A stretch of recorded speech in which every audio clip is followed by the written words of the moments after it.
Picture this: red carpet, stilettos, pure glamour. Now picture this: a 10th century Persian cavalryman galloping into battle. High heels weren't invented for women. They were invented for killing people on horseback. And it gets wilder. The King of France banned anyone else from wearing red soles. Roman soldiers used iron-nailed boots as a psychological weapon. And until the 1800s, there was literally no difference between a left and right shoe. From Ice Age caves to billion-dollar sneaker empires, the shoe has an insane 40,000-year history. This is Root Law. Today, we look at the history beneath your feet. Let's dig in. Your foot is one of evolution's greatest engineering projects. 26 bones, 33 joints, over 100 muscles, tendons, and ligaments, all designed for one revolutionary purpose: walking upright on two legs. For millions of years, our ancestors used this biological masterpiece exactly as intended: barefoot. No cushioning, no support, no arch inserts. Just skin on stone, dirt, and ice. And here's the thing: walking barefoot leaves a mark, not on the ground, on your skeleton. So here's the problem. If you want to know when humans started wearing shoes, you can't just dig one up. Leather and plant fibers decompose. They're gone in a few centuries, let alone millennia. So how do you find a shoe that disappeared 30,000 years ago? You don't. You find the foot that wore it. An anthropologist at Washington University named Eric Trinkhaus figured out something brilliant. When you walk barefoot, you constantly grip the ground with your small toes. That repetitive motion thickens and strengthens those bones over a lifetime. So, barefoot walkers have thick, robust pinky toe bones. Makes sense, right? Trinkhaus examined ancient fossils and found something strange.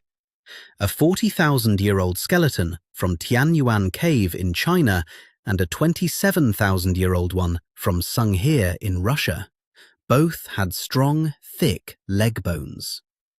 These people were walking a lot, but their pinky toes, wimpy, thin, gracile, as scientists say. Their small toes had stopped gripping the ground. Something was between their feet and the earth, something supportive, something protective. A shoe. Think about that for a second. 40,000 years ago, during the Ice Age, some human wrapped animal hide or bark around their feet to keep warm. And that simple act literally reshaped their bones.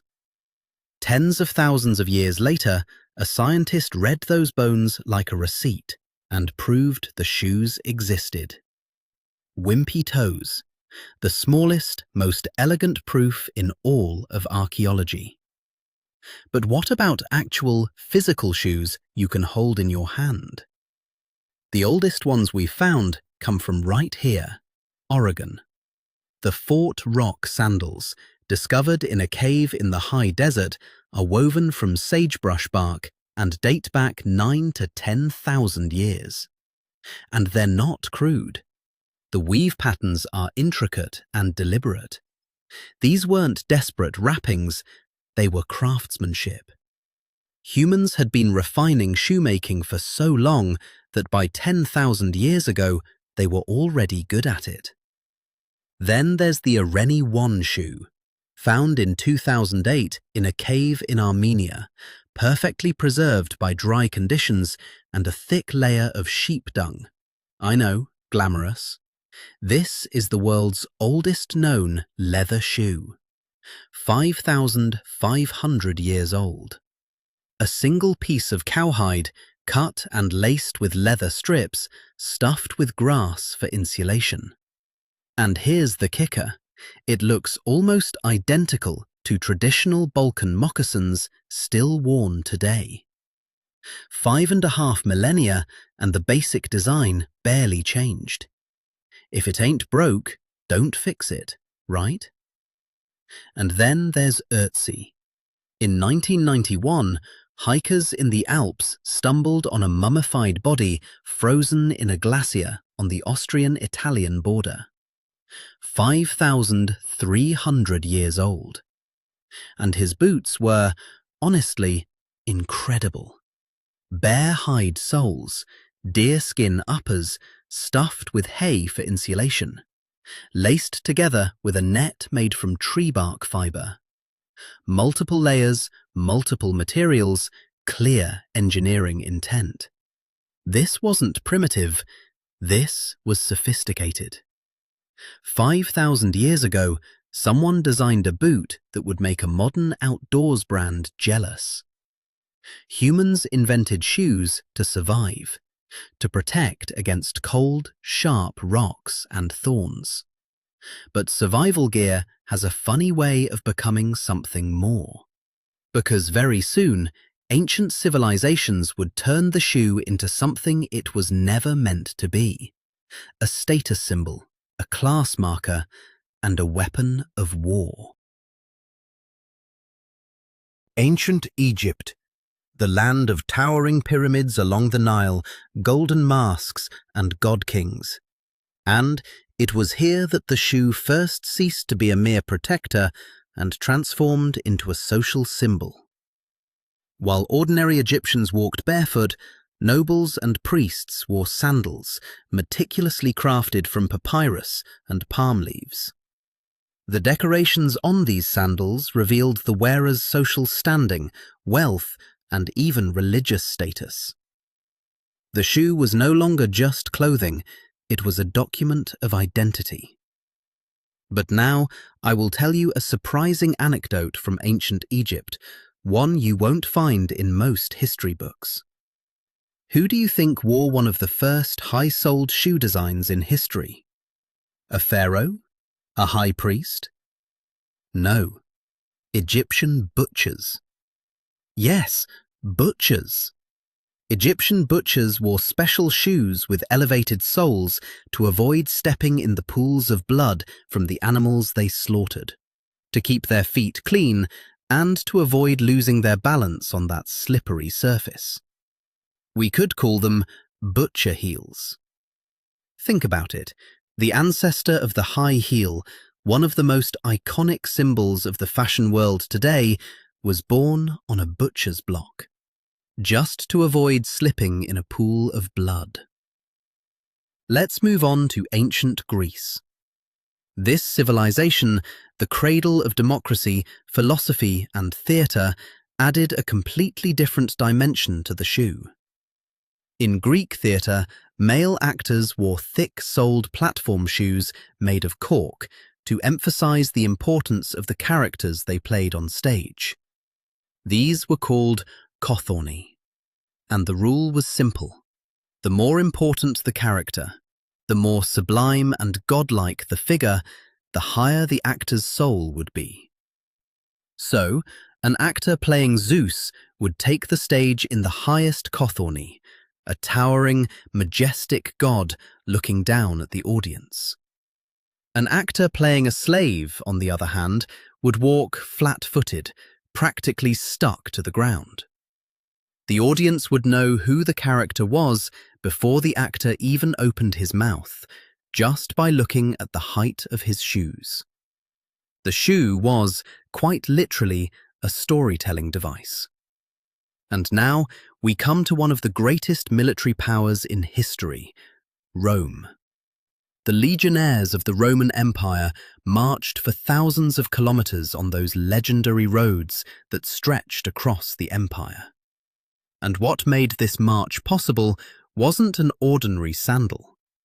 Roman soldiers wore special military sandals called caligae, whose soles were made of thick cowhide and reinforced with dozens of iron hobnails. These nails provided superior traction on rocky terrain and muddy roads. But the true genius of the caligae was not just physical, it was psychological. Imagine 5,000, 10,000, sometimes 20,000 Roman soldiers marching simultaneously in the exact same rhythm in hobnailed sandals. The noise rising from those metal nails striking stone, earth, and rock with every step could be heard from kilometers away. For a village population that had not yet seen the Roman army, this rhythmic and relentless noise approaching from the horizon was a source of pure terror. Before the Roman legions even drew their swords, the sound of the caligae had already broken the enemy's morale. A shoe had turned into a psychological weapon. In the ancient world, the shoe carried a multi-layered meaning, stretching from protection to status, from the theatre to the battlefield.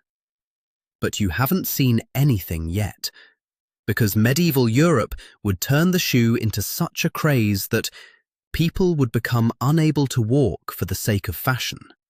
Literally. Medieval Europe. The streets are narrow, dark, and filthy. Because sewage systems haven't been invented yet, puddles of animal manure, garbage, and wastewater are everywhere on the streets. But nobles, right in the middle of this chaos, will invent the most absurd and most dangerous shoe fashions ever seen in history. We are entering an era of madness, where practicality was completely ignored for the sake of fashion. In the 14th century, a strange fashion began to spread among the noblemen of Europe. Shoes called poulaines, with extremely pointed and elongated toes. The pointed toes of these shoes could sometimes reach up to 50 centimeters. 50 centimeters! Almost twice the length of your foot, a ridiculous toe curving upwards, stuffed with cotton or wool. But why? Because doing physical work with these shoes was absolutely impossible. You couldn't run, you couldn't work in the fields, nor could you wield a sword. And that was exactly the message. Wearing a long poulaine directly proclaimed, "I am a wealthy noble who does not have to work." The longer the toe of the shoe, the higher the owner's social status was considered to be. Fashion had turned into a weapon of class warfare. But poulaines would seem innocent compared to another craze that would emerge in Venice and Spain in the 15th century. Meet the chopin. Massive platform shoes with cork or wooden soles, covered in velvet or silk. And when I say massive, I mean platforms reaching 50 centimeters in height. 50 centimeters! Half a meter! The women wearing these shoes walked so unsteadily that they needed two servants whose shoulders they could hold onto just to keep from falling. Yes, two servants, one on the right, one on the left, holding the woman by her arms to help her walk. Initially, chopins were designed to prevent expensive dresses from getting dirty in the muddy and filthy streets. But it quickly turned into a crazy status race, because the higher the chopin you could wear, the more servants you had. And the more servants you had, the richer you were. This craze was so widespread that even William Shakespeare couldn't resist making a reference to it in his play Hamlet. In the theatre of the time, female roles were played by young male actors. And when Shakespeare saw the young actor in a female role, he wrote a line that went, "Your ladyship is nearer to heaven than when I saw you last, by the altitude of a Chopin." So, even in Shakespeare's eyes, this height was a subject of mockery mixed with fascination. And a bonus anecdote from the Middle Ages. Did you know that shoemakers or cobblers of that era also worked as barbers? The reason for this was that the strongest glue they used to attach shoe soles to the upper leather was animal blood. Since they constantly worked with blood, they had also mastered bloodletting and minor surgical procedures. So in the Middle Ages, the man who cut your hair and the man who stitched your shoes was the exact same person. And he used the same material for both: blood. The fashion crazes of Europe were unbelievable. But perhaps the greatest irony of shoe history began not in the West, but in the East. Because the high-heeled shoe, completely associated with femininity today, was actually invented for male warriors, shooting arrows atop galloping horses. And this story is going to change everything. 10th century. The vast steppes of the Persian Empire. Here, the most feared cavalry units in history were being raised. And the most deadly weapon of these warriors was neither a sword nor a spear. It was that legendary technique known as the Parthian shot, where they would turn backwards while galloping on horseback and shoot arrows, driving their enemies mad. But this technique had a secret, and that secret was under their feet. Persian cavalrymen wore heeled boots called galesh. The purpose of this heel was not elegance or aesthetics. It was a purely military engineering solution. The heel locked the rider's foot into the stirrup, allowing him to stand up, turn his body, and shoot arrows with both hands free while the horse was at a full gallop. Without the heel, the cavalryman could not maintain his balance and make that terrifying backward shot. So, the high-heeled shoe was not born as a fashion accessory, but as a military technology. And there was one more thing. Owning a horse was incredibly expensive at that time. Feeding the horse, caring for it, providing saddle and armor, all of this required great wealth. Therefore, wearing a heeled boot didn't just mean, I am a warrior. It also meant, I am rich enough to own a horse. The heel transformed into a symbol of masculinity, military power, and wealth. It had absolutely nothing to do with femininity. The second act of the story opened at the beginning of the 17th century. The Persian Shah, Abbas I, sent diplomatic missions to European courts to form an alliance against the Ottoman Empire. And these ambassadors were wearing something the European aristocracy had never seen: heeled boots. The noblemen of Europe were fascinated by this exotic and powerful look. Within a few years, high-heeled shoes became the most popular fashion in European courts. Men wanted to look strong and masculine like the Persian cavalry. And then, the most flamboyant king in history took the stage: King Louis XIV of France. Louis, nicknamed the Sun King, was the most powerful monarch in Europe. But with his height of 1 meter and 60 centimeters, he was far from looking physically imposing. He found the solution right under his feet. He began wearing 10-centimeter red-heeled shoes.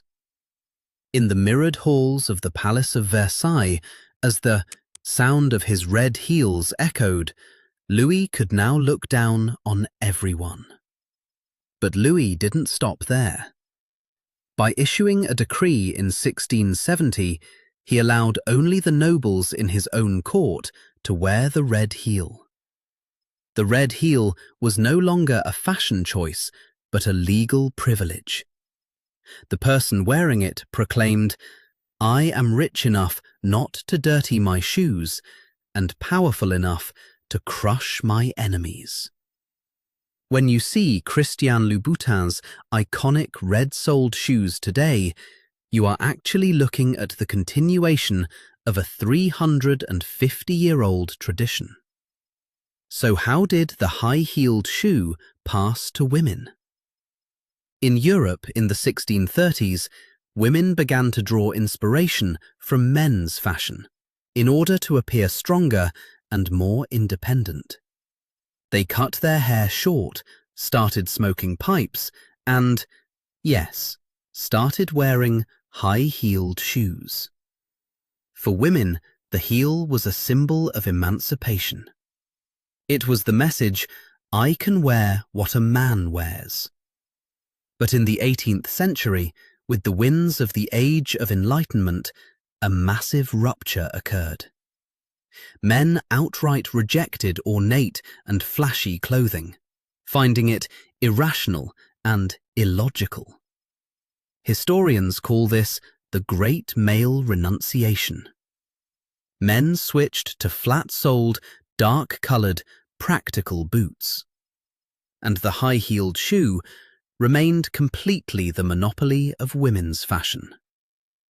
The heel that men wore on the battlefields 10 centuries ago was now the symbol of women in ballrooms. The greatest gender swap in history had happened in footwear. And before we close this chapter, a small but incredible anecdote. A law passed in Massachusetts in the 17th century officially banned women from wearing high-heeled shoes to persuade men into marriage. What was the penalty? To be subjected to the same punishment as witches. The high-heeled shoe was found to be so seductive that it was legally declared a tool of witchcraft. The journey of the high-heeled shoe across genders was one of the most surprising transformations in history. But now, a completely different revolution is about to begin in shoe history. Shoes, produced one by hand, on artisan benches for centuries, will face machines. And these machines will not only change shoe production, they will even change the fate of a war. Early 19th century. All over the world, shoes were still produced one, by hand, in small workshops. Every pair was the product of hours of labor by a craftsman. And in this artisanal world, there was a fact that is hard to believe today. There was no distinction between the right foot and the left foot in shoes. Yes, you heard right. For centuries, all shoes were produced on symmetrical molds, known as a straight last. The right shoe and the left shoe were exactly the same. When you bought a new pair of shoes, it was entirely up to you which foot you wore which one on. The shoe would take the shape of your foot over time as it was worn. The first shoes with right-left distinction only began to be produced in the middle of the 19th century. For 40,000 years, humanity wore shoes that did not distinguish right from left. The Industrial Revolution radically changed the world of footwear. The leather rolling machine, invented in 1845, was the first major turning point. In the past, shoemakers had to beat sole leather on an anvil with a hammer for hours to harden it and make it durable. This process would take half an hour for a single piece of leather. The rolling machine solved the same job in just 1 minute. A 30-minute job was reduced to 60 seconds. Mechanization had begun. But the real revolution came in 1858. An American inventor named Lyman Reed Blake invented a sewing machine with a vertical arm that sewed the upper part of the shoe to the sole from the inside. Blake sold his patent to Gordon Mackay, and 3 years later, when the American Civil War broke out in 1861, this machine turned into a weapon that would change the course of history. The North, the Union Army, had to provide boots for hundreds of thousands of soldiers. Mackay's machines were installed in factories, and thousands of pairs of sturdy boots were quickly produced. The Northern soldiers were equipped from head to toe by the power of industrial production. But the South, the Confederacy, did not have this technology. Southern soldiers had to march without shoes in the later years of the war. They fought barefoot on frozen ground, in mud, and on rocky terrain. Foot wounds, frostbite, and infections were just as deadly as bullets. A shoe machine had played a decisive role in the fate of a war. And now, let's meet one of the least known but most important heroes in shoe history. Jan Ernst Matzeliger. Born in Suriname, South America, the son of a Dutch father and a local mother, this young man immigrated to America and got a job in a shoe factory in the town of Lynn, Massachusetts. And there he observed the most difficult stage of shoe production: lasting, the job of stretching the leather over the mold and securing it. The lasting process was the stage that required the most masterful hand craftsmanship, and the artisans who did this received very high wages. They could stretch a maximum of 50 pairs of shoes a day. Working secretly, Matzeliger developed a machine that automated this stage. And when his machine started working, 700 pairs of shoes were produced a day. From 50 pairs to 700 pairs, a 14-fold increase. And the most bittersweet anecdote of this revolution was this. The former hand craftsmen who lost their jobs claimed that the rhythmic mechanical sounds Matzeliger's machine made while working were singing to them in an almost mocking way. The rhythm of the machine sounded to them as if it was repeating, "I've got your job. I've got your job." The most bitter song a machine ever sang to a human. The Industrial Revolution moved the shoe from the artisan's workbench to the factory assembly line. It ceased to be a luxury handmade product and turned into a mass-produced item accessible to everyone. But the 20th century would transform the shoe once again. This time, not for protection, status, or war, but for a completely new purpose: sports. And this revolution would begin on a kitchen counter inside a waffle iron. 1938. The world was on the brink of the Second World War, but in the world of shoes, a completely different revolution was taking place. With the widespread use of rubber soles, a brand new type of shoe emerged. These shoes, unlike their hard, leather-soled predecessors, made almost no sound when walking. Quiet, light, comfortable, and derived from the word sneak, meaning to move stealthily, these shoes were given a name: sneaker. Think about it.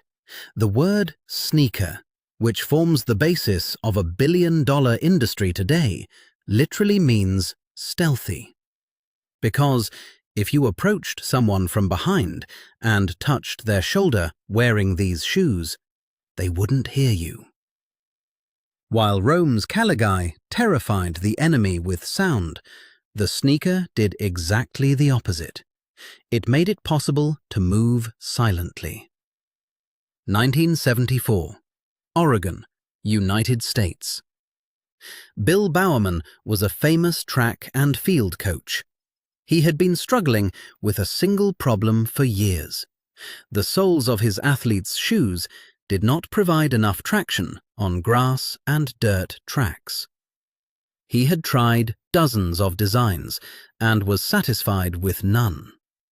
And one morning, at the breakfast table, when he opened the lid of his wife's waffle iron, he looked at the grid pattern of the waffle iron in his hand.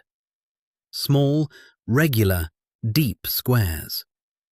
And a lightning bolt struck in his mind.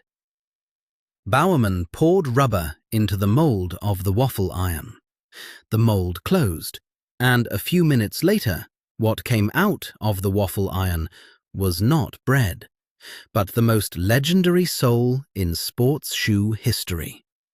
Covered with small, square protrusions, light, flexible, and providing superior traction, this sole design was named the waffle trainer. The pattern of the waffle iron mold was transferred exactly to the shoe sole. The waffle trainer became a favorite among athletes the moment it hit the market. The small company Bowerman founded would conquer the world with this design. The name of that company? Nike. Yes, the foundation of the world's largest sports brand, valued at over $100 billion today, was laid on a kitchen counter inside a waffle iron. A coach's eureka moment at breakfast had started one of the most successful entrepreneurial stories in history. And today, the shoe has reached the most advanced point of its 40,000-year journey. On the one hand, personalized orthopedic soles, customized for every foot, are produced with 3D printers. On the other hand, the minimalist shoe movement, which advocates returning to humanity's million-year-old barefoot walk, is gaining strength. Artificial intelligence-supported design, recycled materials, carbon fiber soles. The shoe continues to be one of the most fertile laboratories for innovation and genius. A journey that began with an animal skin in the Ice Age has reached artificial intelligence through a waffle iron. For 40,000 years, the shoe has been a protector, a status symbol, a weapon of war, a fashion craze, an industrial revolution, and a cultural icon.